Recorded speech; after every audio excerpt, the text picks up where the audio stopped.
पाताल में रहते रहते तुम्हारी बुद्धि कुंठित हो गई है गजासुर। तुम नहीं जानते कामदेव पर विजय प्राप्त की है हमारे आराध्य भगवान शिव शंकर ने। भगवान शिव? हाँ, तुम भगवान शिव के हाथों मारे जा सकते हो, मारे जा सकते हो, मारे जा सकते हो।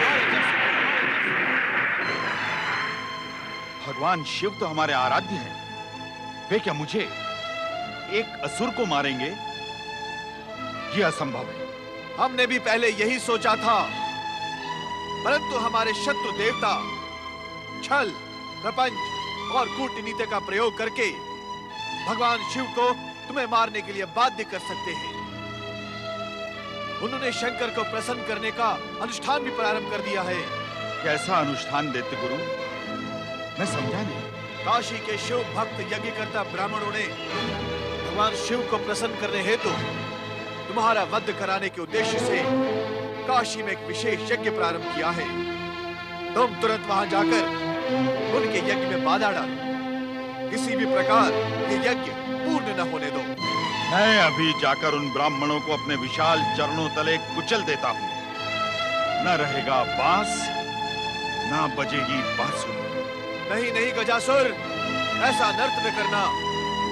यदि तुमने शिव भक्तों पर अत्याचार किया तो भगवान शिव कोपायमान होंगे और फिर उनके हाथों तुम्हारा संहार निश्चित है। इसलिए क्या करूं? उन पर अत्याचार भी न करूं और यज्ञ भी पूरा होने दूं? ये दोनों बातें कैसे संभव है? गजासुर, सबसे पहले तुम अपना आकार छोटा करो। अब वरदान प्राप्त करके तुम अतुल बलशाली बन गए हो। तुम्हें विशालकाय बने रहने की कोई आवश्यकता नहीं। अपने को सामान्य करके हमारे पास आओ। हम तुम्हें बताएंगे कि तुम्हें क्या करना होगा।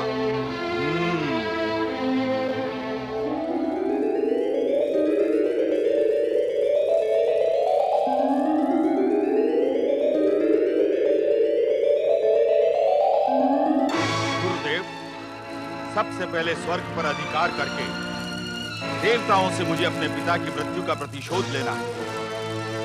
पहले ये कार्य कर लूं, फिर काशी के ब्राह्मणों का यज्ञ चुटकियों में ध्वस्त कर दूंगा।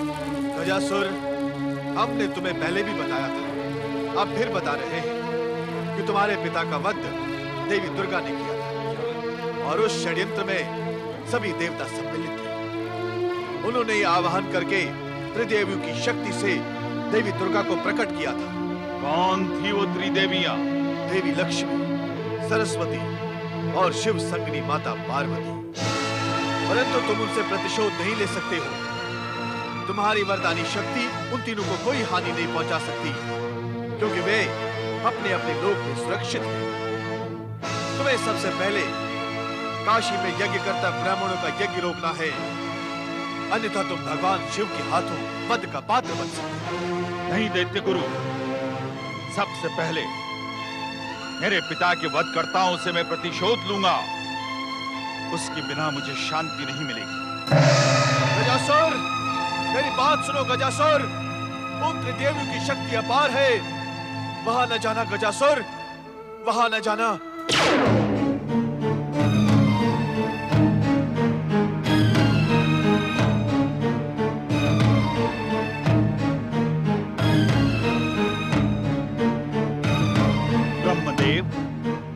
आप यहाँ हैं?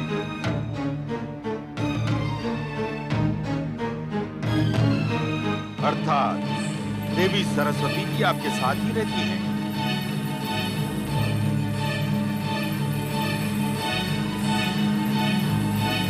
गजासुर,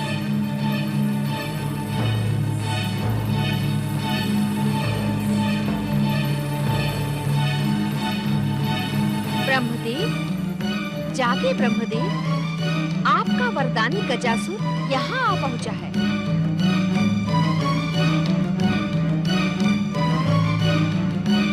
गजासुर, तुम यहाँ? चले जाओ यहाँ से। ब्रह्मदेव, आपकी दी हुई वरदानी शक्तियों का उपयोग मैं यही करूंगा। मेरे पिता का वध करने वाली दुर्गा इन्हीं सरस्वती की ज्योति से प्रकट हुई थी।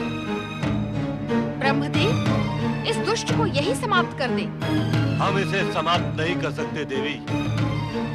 अपने दिए हुए वरदान के कारण हम विवश नहीं। तो फिर मैं देवी दुर्गा की ज्योति शक्ति केंद्रित करके मैं ही इसे समाप्त कर दूंगी।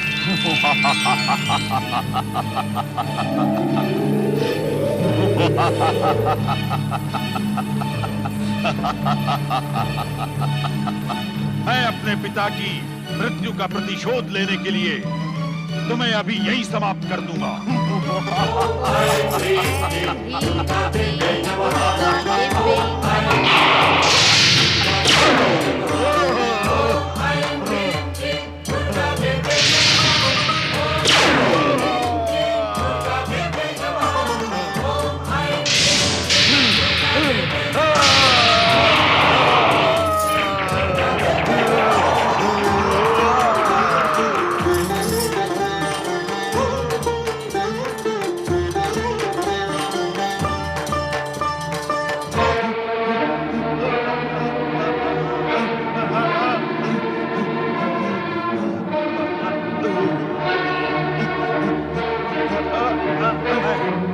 मैं छोड़ूंगा नहीं, मैं प्रतिशोध लूंगा।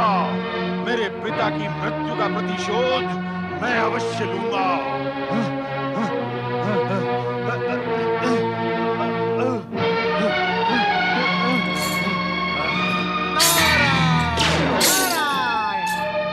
गजासुर, प्रतिशोध लेते लेते तुम्हारी ये दुर्दशा कैसे हो गई?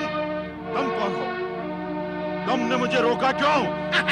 वो ये जानने के लिए कि तुम्हें ऊपर से नीचे फेंका किसने? दुर्गा बनने वाली देवी सरस्वती ने। ओहो हो, देवी सरस्वती ने। धन्य है वीणा वादिनी माँ शारदा, धन्य है। आप ये सब भी कर सकती हैं? अब मैं देवी लक्ष्मी से प्रतिशोध लूंगा। वो भी दुर्गा का अंश बनी थी। तुम देवी लक्ष्मी से प्रतिशोध लोगे? तुम? नारायण नारायण, देवी लक्ष्मी तो माता सरस्वती से भी अधिक उग्र हैं। वे उग्र हैं तो मैं वरदानी हूँ, मैं महाबलशाली हूँ। पहले ये बताओ, देवी लक्ष्मी मुझे कहाँ मिलेगी? नारायण नारायण, माता लक्ष्मी जहाँ निवास करती है वहाँ तो मुझ जैसा कोई बिरला ही पहुँच सकता है। पता नहीं तुम ब्रह्मलोक कैसे पहुँच गए? नारायण नारायण। जिन ब्रह्मा ने मुझे वरदान दिया, क्या उन ब्रह्मा के पास मैं नहीं पहुंच पाता? वे मेरे पास पहुंच सकते हैं, तो क्या मैं उनके पास नहीं पहुंच सकता? धन्य है परमपिता ब्रह्मा जी, आप और आपकी ये लीला धन्य है। अब जहां कहीं भी होगी लक्ष्मी, मैं उसे ढूंढ निकालूंगा। मैं उससे अपना प्रतिशोध लूंगा। अवश्य लेना। नारायण नारायण। ये माता लक्ष्मी,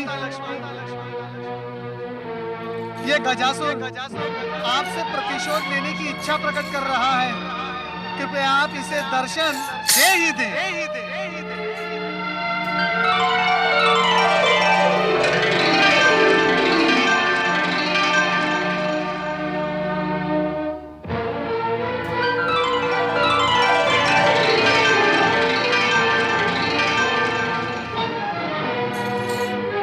प्रणाम माता लक्ष्मी। अच्छा, तो यही है देवी लक्ष्मी। माता लक्ष्मी, इस वरदानी गजासुर के हृदय में आपके प्रति जो प्रतिशोध की भावना और ज्वाला भड़क रही है, कृपया आप इसे शांत कर दें माता, शांत कर दें।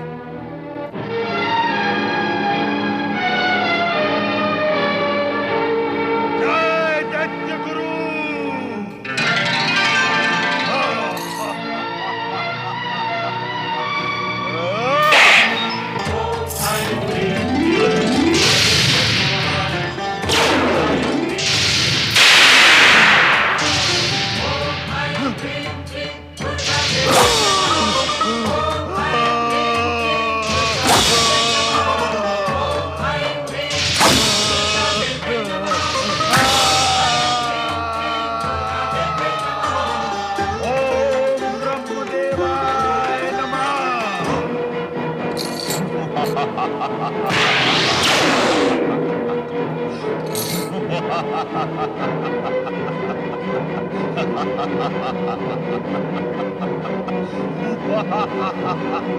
नारायण नारायण। माता, आपने अपने इस कमलास्त्र से इस दुष्ट के टुकड़े तो कर दिए, परंतु ये पहले जैसा फिर हो गया। ये ब्रह्मा जी के वरदान का परिणाम है नारद। पता नहीं ब्रह्मा जी ऐसे दुष्टों को वरदान क्यों देते हैं।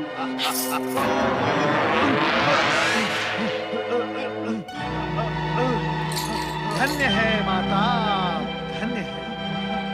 नारायण नारायण। कहीं ये दुष्ट माता पार्वती से प्रताड़ित होने के लिए कैलाश तो नहीं जाएगा? शक्ति स्वरूपिणी पार्वती इसे जीवित नहीं छोड़ेंगी। ओम नमः शिवाय, ओम नमः शिवाय, ओम नमः शिवाय, ओम नमः शिवाय, ओम नमः शिवाय, ओम नमः शिवाय, ओम नमः शिवाय, ओम नमः शिवाय, ओम नमः शिवाय, ओम नमः शिवाय। कैलाश तक तो आ गया है। अब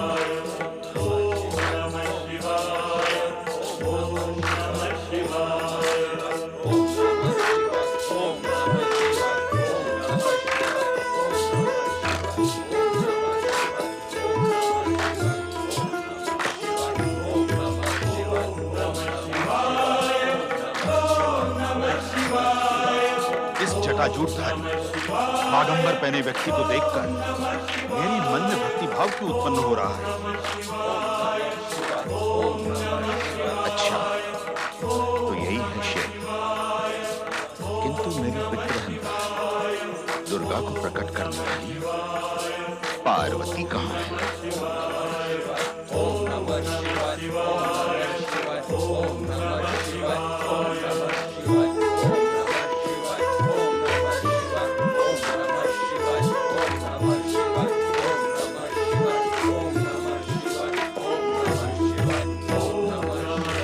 पति परमेश्वराय नमो नमः।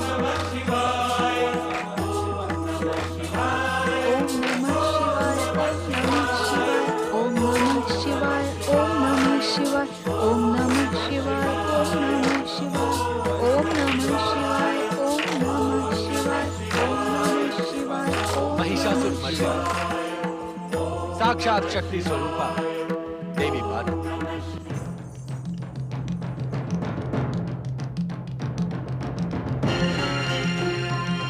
तुम कब से हमारी समाधि भंग होने की प्रतीक्षा में यहाँ खड़ी हो? ये प्रतीक्षा तो बहुत छोटी है स्वामी।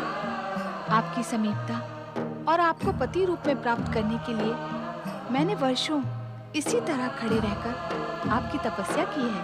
देवी पार्वती, तुम स्वयं शक्ति स्वरूपा हो। शक्ति के बिना शिव की कल्पना भी नहीं की जा सकती। ऐसा कहकर आपने अपने चरणों की दासी का मान बढ़ाया है स्वामी। अन्यथा शिव बिना शक्ति का क्या मूल्य? सत्य तो ये है स्वामी कि शक्ति को शक्ति का ज्ञान शिव के सानिध्य के पश्चात ही प्राप्त हुआ है। इसका अर्थ यह है देवी, शिव के बिना शिवा और शिवा के बिना शिव अपूर्ण है, और यही नियम सभी के लिए समान है। स्वामी, आज अचानक ऐसा प्रसंग क्यों? देवी, आप सावधान तो हैं। जिसे सौभाग्य से आपका सानिध्य प्राप्त हो, उसे किसी से कैसा भय? देवी, हमारे सानिध्य के पश्चात भी आपको महिषासुर से युद्ध करना पड़ा था। हाँ स्वामी, किंतु आपकी कृपा और आशीर्वाद से महिषासुर तो कब का यमलोक पहुंच गया है। किंतु उसका वंश तो यमलोक नहीं पहुंचा देवी। उसका पुत्र गजासुर अब भी जीवित है। जैसे देव शत्रु दानवों से देवी देवताओं का सतर्क रहना पड़ता है, आप तो शक्ति स्वरूपा हैं।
प्रहार करने वाले दुष्ट, मैं तुझे इसी समय तेरे पिता महिषासुर के समान यमलोक भेज देता, यदि ब्रह्मदेव का दिया हुआ वरदान तेरे साथ न होता।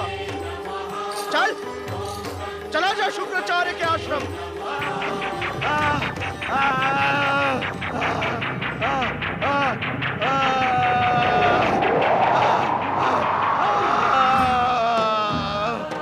तुम धन्य हो गणेश। प्रणाम माता। पुत्र, तुम अचानक यहाँ कैसे आ गए? जैसे ही पिता शिवशंकर ने आपसे सावधान रहने के लिए कहा, मैं सावधान हो गया। अरे गणेश के रहते हुए कोई उसकी माता पर प्रहार भी कैसे कर सकता है? तुम धन्य हो गणेश। पुत्र हो तो तुम जैसा। माता, मेरा अनिवार्य कार्य पूर्ण हुआ, अब मुझे आज्ञा दे। अब तो संकट के समय भी तुम्हें पुकारने की कोई आवश्यकता ही नहीं रहेगी गणेश। जब भी तुम्हारी आवश्यकता होगी तुम स्वयं पहुंच जाओगे। आपकी कृपा तथा आशीर्वाद से ऐसा ही होगा माता। प्रणाम। ओम नमः शिवाय। ओम नमः शिवाय।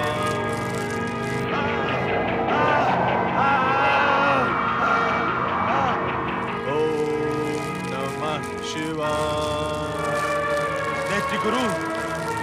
दैत्य गुरु शुक्राचार्य, दैत्य गुरु। दैत्य गुरु,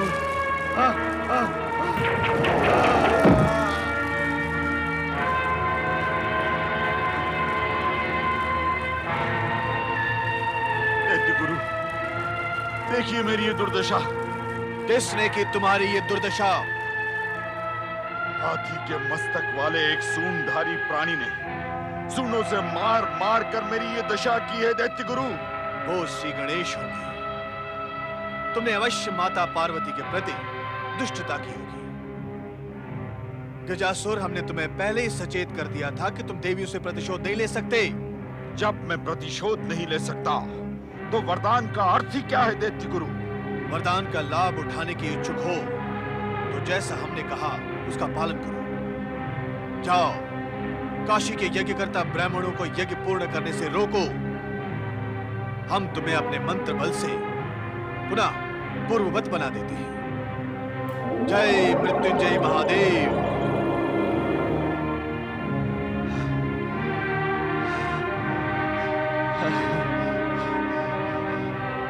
अब मैं आपकी आज्ञा के अनुसार काशी यज्ञ स्थल के लिए प्रयाण करूंगा। तुम्हारा कल्याण हो।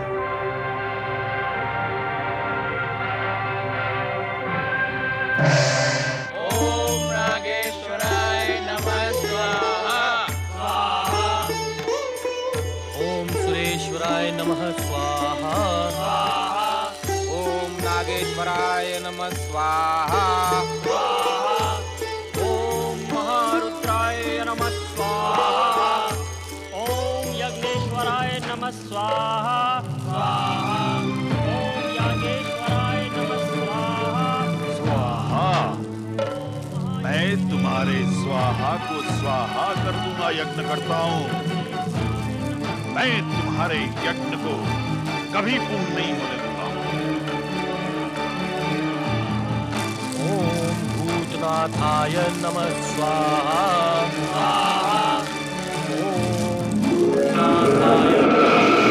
अरे याग्निक कैसे पूछ गई? ये क्या हुआ? याज्ञनिक ब्रह्मदत्त जी, हमारे यज्ञ में कोई बाधा डाल रहा है। हमें सावधान हो जाना आवश्यक है। बाधाओं से ना डरो, यज्ञ की निरंतरता बनाए रखो।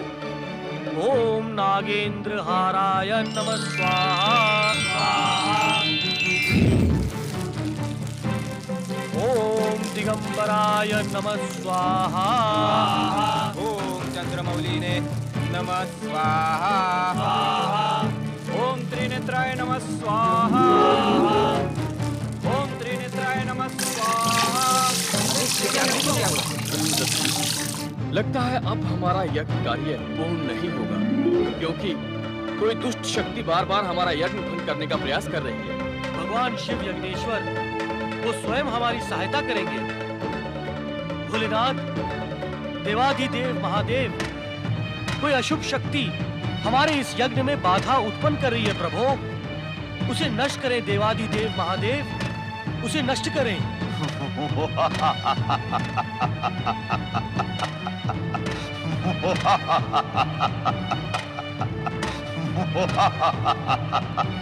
अब तुम ये यज्ञ पूर्ण नहीं कर पाओगे ब्राह्मणों। अब भगवान शिव तुम पर प्रसन्न नहीं होंगे। यज्ञ बाधक दुष्ट, कौन है तू? यदि साहस है तो सामने आ। अंधो, मैं तुम्हारे सामने ही खड़ा हूं। यदि देख नहीं सकते तो अपनी आंखों को दोष दो। अदृश्य मायावी, हमारे यज्ञ में बाधा डालकर अपनी निर्बलता क्यों दिखा रहा है? यदि साहस है तो सामने आ और बता तेरी इच्छा क्या है। मुझे निर्बल कहने वाले मूर्खों, मैं परम शक्तिशाली महिषासुर का पुत्र वरदानी अमर गजासुर हूं। यदि मुझसे उलझोगे तो प्राणों से हाथ धो बैठोगे। गजासुर हो या महिषासुर, हमने यज्ञेश्वर भगवान शिव की आराधना का शुभ संकल्प किया है। हम तेरे अत्याचारों के आगे झुकेंगे नहीं। यज्ञ करताओ, भगवान शिव का नाम लेकर पुनः ये यज्ञ अग्नि प्रज्वलित करो। ओम नमः शिवाय, ओम भूतनाथाय नमः स्वाहा, ओम महेश्वराय नमः स्वाहा, ओम भूतनाथाय नमः स्वाहा, ओम दिगंबराय नमः स्वाहा, ओम महेश्वराय नमः स्वाहा। दुष्ट ब्राह्मणों,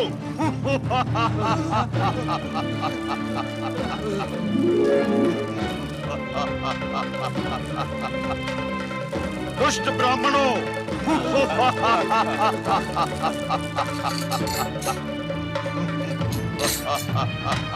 घमंडी ब्राह्मणों, बंद करो ये यज्ञ। यदि तुमने मेरे आदेश का पालन नहीं किया तो मैं तुम सबको इसी यज्ञ में झोंक दूंगा। हमारे रक्षक सर्वशक्तिमान भगवान शिव हैं। तुम्हारे अत्याचारों से भयभीत होकर हम इस पावन यज्ञ को कदापि बंद नहीं करेंगे, कदापि नहीं। तो भुगतो इसका परिणाम।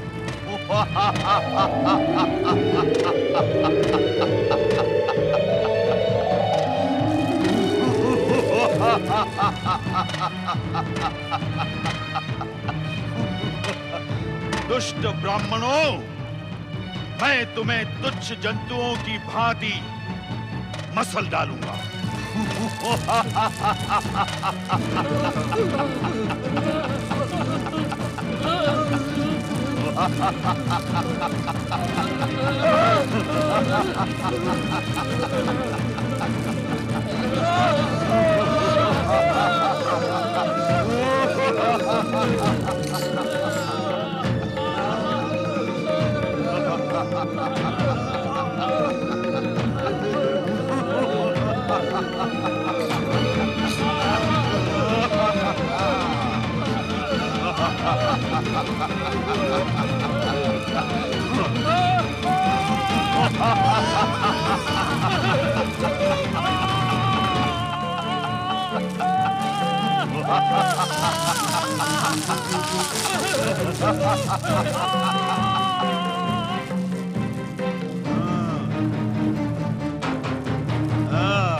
मैं तुम्हें भी कुचल डालूंगा।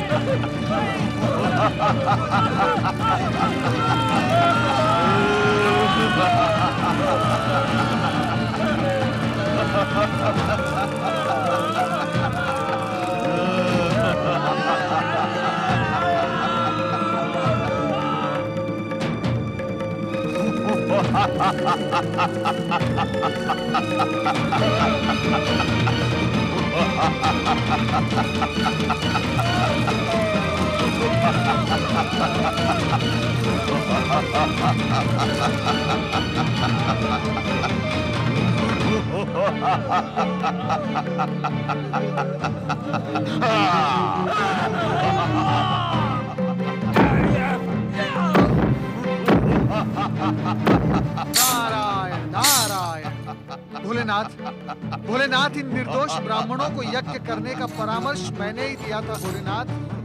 कृपया आप मुझे इस पाप से उबारे भोलेनाथ, इस पाप से उबारे। जागे शिव शंकर जागे, जागे शिव शंकर जागे, दुष्टों को दंड देने वाले भगवान भोलेनाथ आंखें खोले, आंखें खोले भोलेनाथ, आंखें खोले, आंखें खोले भोलेनाथ, आंखें खोले। स्वामी आंखें खोले। आपकी प्रिय नगरी काशी के भक्त ब्राह्मणों पर गजासुर भयानक अत्याचार कर रहा है। अपने भक्तों की रक्षा करे देवादिदेव। जागे शिव शंकर जागे, जागे शिव शंकर जागे, जागे शिव शंकर जागे, जागे शिव शंकर जागे। अपने भक्तों की रक्षा करें भक्त वत्सल। आंखें खोले भोलेनाथ, आंखें खोले।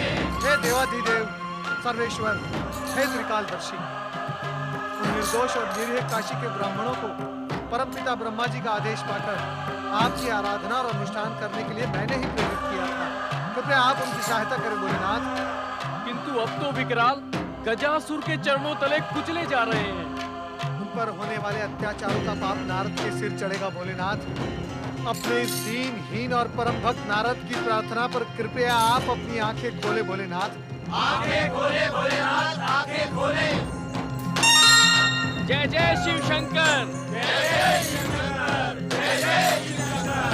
हर हर महादेव, हर हर महादेव। परमेश्वर, उस दुष्ट गजासुर को उसकी दुष्टता का दंड देने में इतना विलंब क्यों? देवी, हर दुष्ट के पास अपने पाप संचय करने की एक थैली होती है। पाप वो करता है, किंतु उसकी गणना हम करते हैं। और जिस दिन वो थैली भर जाती है, उस दिन उसका कोई भी पुण्य और कोई भी वरदान उसे मृत्यु से नहीं बचा सकता। तो क्या अत्याचारी गजासुर के पापों की थैली अभी तक भरी नहीं है भोलेनाथ? जीवन माटी का एक दिया है नारद। दिया माटी का, ज्योति ईश्वर की। दिया पृथ्वी का, प्रकाश आकाश का। दिया मनुष्य का, ज्योति परमात्मा का। दिया पंचतत्व का, आत्मा परात पर ब्रह्म। गजासुर भी माटी का एक दिया है, किंतु उसके संस्कारों में महिषासुर और गजदंती का ईंधन भरा है। ब्रह्मा जी की तपस्या करके उसका हृदय बदल सकता था, किंतु शुक्राचार्य की सिद्धियों ने उसके अंदर एक ऐसी ज्वाला प्रज्वलित कर दी जिससे उसकी महत्वाकांक्षा वैकुंठ लोक और कैलाश को चुनौती देने का साहस कर सके। गजासुर के दुस्साहस को दंडित करे भोलेनाथ। अवश्य ना। वो क्षण गजासुर के जीवन में अवश्य और शीघ्र आएगा। ब्रह्मा जी के वरदान के अनुसार उस माटी के दिए गजासुर का ईंधन हम ही समाप्त करें।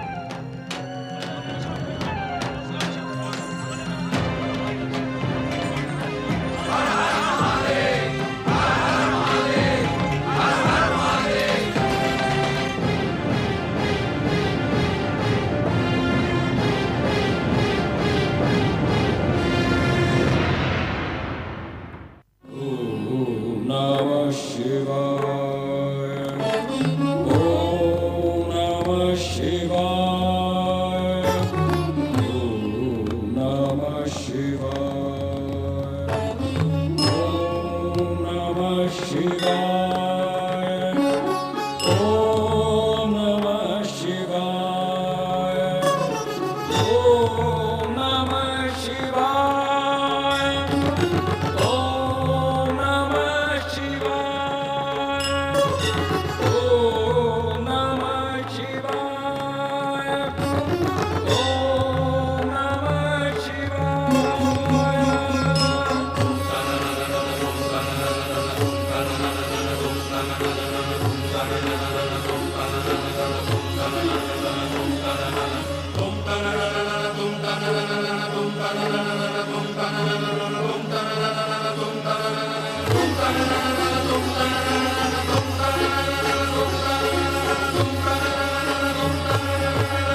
शिवाय।